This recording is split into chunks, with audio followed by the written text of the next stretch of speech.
Hello everybody and welcome back to another episode of the Lazy Girl's Guide to Podcasting with me, Verity. Here we are with an episode where it's very fitting because we're going to talk about podcasting in the summer. And as I speak, the weather outside is absolutely gorgeous. It is, I don't know what degree it is, but it is, it's beautiful out there at the moment. But I wanted to talk for this episode all about podcasting in the summer because there are two issues with podcasting that I find come to the forefront of podcasters' minds this time of year. The first one is, why are my podcast downloads dipping? And the second one is, should I take a break for the summer months? I'm going to talk about both of these topics, and in hindsight maybe they should have actually been two separate episodes, but I'm going to put them all into one episode and talk about the issues of podcasting in the summer month. So the first issue with podcasting in the summer that people will notice is that commonly podcasting downloads will dip in the summer months. And so often people start panicking about this and they're like, oh my gosh, what's going on? Why am I my podcast stats dipping, sometimes quite dramatically as well. And I want to tell you, this is completely normal for a lot of podcasters.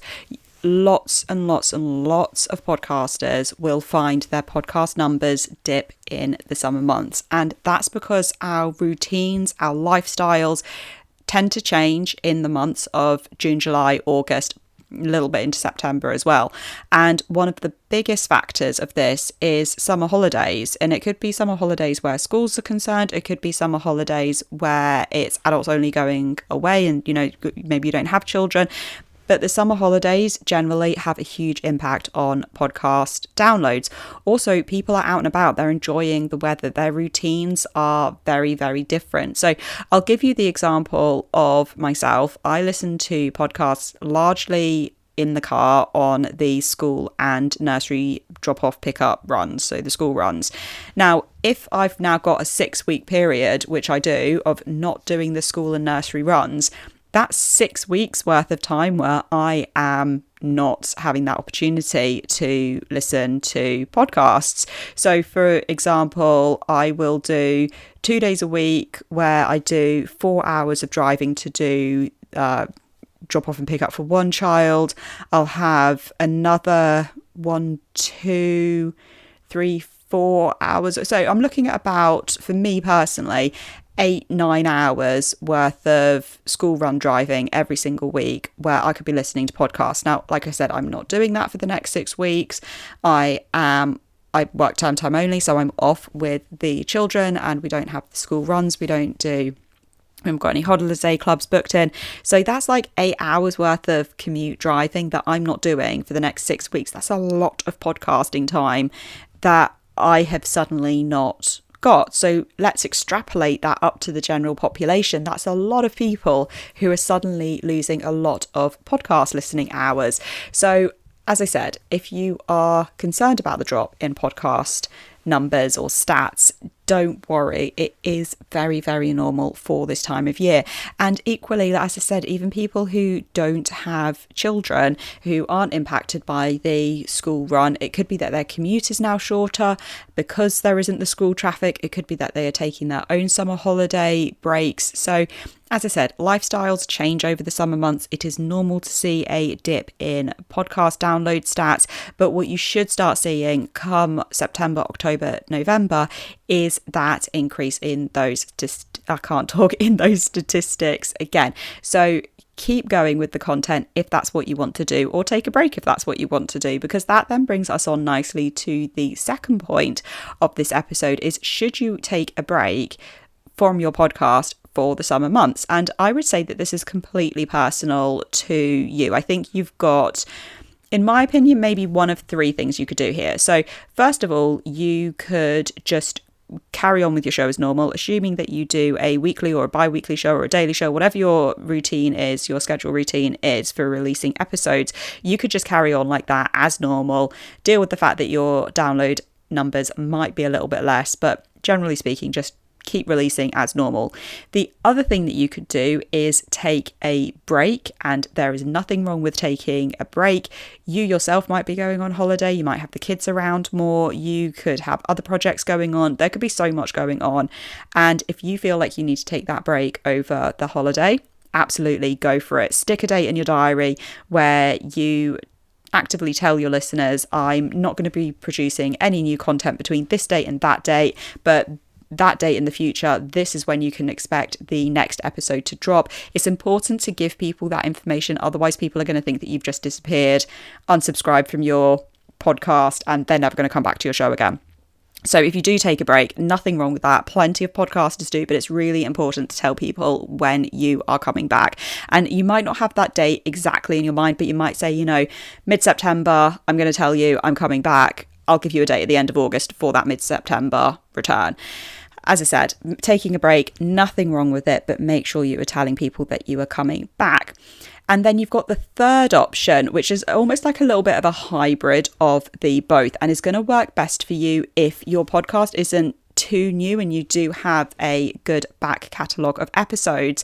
And what you can look at doing is still releasing a weekly episode, assuming that you release weekly episodes, still release a weekly episode, but it's actually digging into the vault of your previous episode. You're essentially going to re-release an old episode. Now, the great thing about this is that you literally just need to record a 30-60 second intro saying why you think this episode is so good, why you wanted to re-release it, and then that's it. You just add in the audio from that previous episode onto that snippet that you just created, re-release it, done.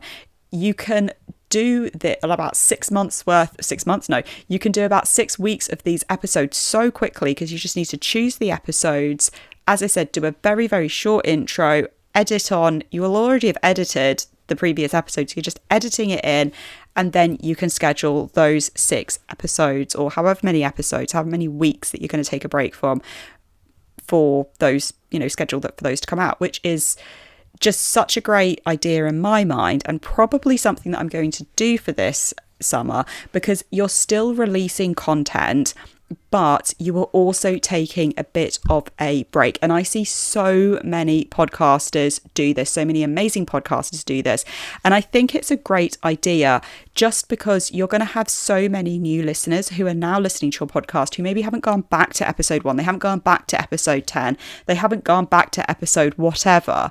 So you're saying to them, either this was a really popular episode, I'm going to put this in front of you again because I think that people could benefit from this. Or you might actually find maybe your 5 episodes that have had the least love, and it could be that you released them at a difficult time of year and you were competing with a lot of other things going on in the news, for example. It could be a whole load of other things. So you could either pick X amount of episodes, which were your top episodes, or X amount of episodes that you feel just need a little bit more love in their listenership, or it could be just your favourite episodes. It doesn't really matter, but I really like the idea of digging into the vault and releasing or editing to release previous episodes, because as I said, you keep the momentum going for your podcast release schedule, but you also get a little bit of a break over the summer season as well.